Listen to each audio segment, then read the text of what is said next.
नमस्कार, मैं ज्योति श्रीवास्तव। आप देख रहे हैं सी न्यूज भारत। खबर जनपद फिरोजाबाद के नगर सिरसागंज स्थित ग्राम करहरा से है, जहां 5 मार्च को उत्तर प्रदेश के पर्यटन एवं संस्कृति मंत्री ठाकुर जयवीर सिंह अपने पैतृक गांव करहरा पहुंचे।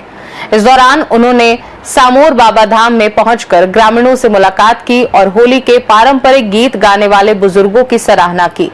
मंत्री ने सभी लोगों से गले मिलकर भाईचारे और आपसी सौहार्द की भावना की मिसाल पेश की है। इसके बाद मंत्री ने सामोर बाबा धाम में स्थापित भगवान शिव के शिवलिंग के समक्ष पूजा अर्चना की तथा गंगा मैया को नमन करते हुए चादर समर्पित की। पूजा पाठ के बाद उन्होंने मीडिया से बातचीत करते हुए बताया कि सामोर बाबा धाम उनके गांव का वर्षों पुराना और प्रसिद्ध धार्मिक स्थल है, जिसकी क्षेत्र में बड़ी मान्यता है। उन्होंने बताया कि यहां सदियों से महिलाएं अपने बेटों के विवाह के बाद मोहरी विसर्जन की परंपरा निभाने के लिए आती हैं। उन्होंने कहा कि भगवान भोलेनाथ की कृपा से जो भी श्रद्धालु इस दरबार में आता है, उसकी मनोकामनाएं पूरी होती हैं।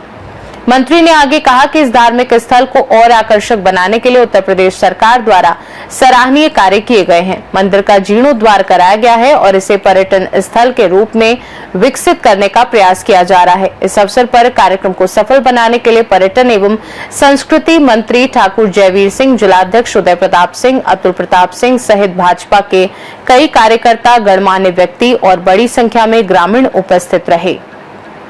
सर जी, सामोर बाबा मंदिर पर आज किस तरीके का कार्यक्रम का आयोजन किया गया है? देखिए, ऐतिहासिक और पौराणिक रूप से ये ऐतिहासिक स्थल है, जिसके प्रति आध्यात्मिक धार्मिक आस्था पूरे क्षेत्र की अभी से नहीं सदियों से जुड़ी हुई है। किंवदंतियाँ हैं, किस्से हैं, कहानियाँ हैं यहाँ के अद्भुत परिदृश्यों की। जितनी भी शादियाँ क्षेत्र में होती हैं, और शादियों का मोर छठ यानी ये बरसात के बाद की जो छठ होती है सावन की, उसमें पूरे क्षेत्र के जो भी शादी होकर आती है उनकी माँ आकर के उस मुकुट को मोहर बोलते हैं गाँव में, उसको यहाँ इसमें तालाब में सिराने का काम, समाहित करने का काम करती है। ऐसी कहावत है कि ये बहुत ही सिद्ध स्थान है। जब कभी गदर पड़ा था तो यहाँ के पीछे जितने लोग चले जाते थे गदर वाले, तो आके दिखाई पड़ने लगता था। जैसे ही गांव की तरफ इधर बढ़ते थे वो अंधे हो जाते थे। पूरे क्षेत्र में इसकी बहुत ही मान्यता है, बहुत ही इसको सम्मान के दृष्टि से देखा था। प्रतिवर्ष होली के बाद ध्वज के कार्यक्रम में यहाँ पूरे गांव और क्षेत्र के लोग इकट्ठे होते हैं। जैसा आपने देखा अभी यहाँ अपना भजन कीर्तन गाना बजाना होली रसिया का कार्यक्रम होता है, और यहाँ पर एक दूसरे से गले मिल के एक दूसरे को बधाई देते हैं। पर पूरे गांव में ये लोग जाएंगे, अपने से बड़े को स्वागत करेंगे, सम्मान करेंगे, पैर छू के आशीर्वाद लेंगे। और असली जो चरितार्थ होता है होली का, तो होली सो होली, पुरानी बुराइयां खत्म, आज से नया अध्याय, समरसता का, आत्मीयता का, सद्भाव का संदेश देने का काम पूरे गांव में क्षेत्र में होता है। ये ऐसा पुनीत स्थल है जिसके प्रति आस्था थी, और आज इसको संवर्धन देने का काम उत्तर प्रदेश सरकार के पत्र विभाग द्वारा करके और इसको व्यापक स्वरूप देने का प्रयास किया रहा है।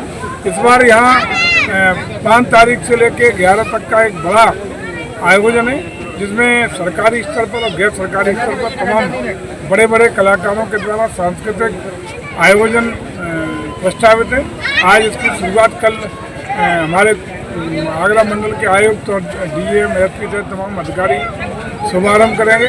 उसके बाद प्रतिदिन कोई न कोई प्रदेश सरकार के एक मंत्री, माननीय मंत्री रहेंगे, जो इस कार्यक्रम की उद्घाटन की शुरुआत करेंगे।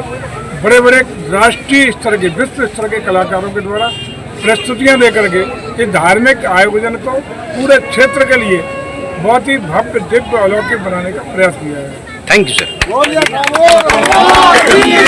फिरोजाबाद से सी न्यूज संवाददाता सन्नेश कुमार गुप्ता की रिपोर्ट। फिलहाल सामोर बाबा धाम में आयोजित होने जा रहे 7 दिवसीय प्रदर्शनी मेले को लेकर ग्रामीणों में काफी उत्साह देखने को मिल रहा है। क्षेत्र के लोगों का मानना है कि इस आयोजन से न सिर्फ धार्मिक आस्था को मजबूती मिलेगी, बल्कि स्थानीय संस्कृति और परंपराओं को भी नई पहचान मिलेगी। अब देखना ये होगा कि आयोजन किस तरह से क्षेत्र की आस्था, संस्कृति और पर्यटन को आगे बढ़ाने में नई भूमिका निभाता है। खास रिपोर्ट में फिलहाल के लिए इतना ही। देश दुनिया की बाकी खबरों को जानने के लिए आप देखते रहिए सी न्यूज भारत। भारत।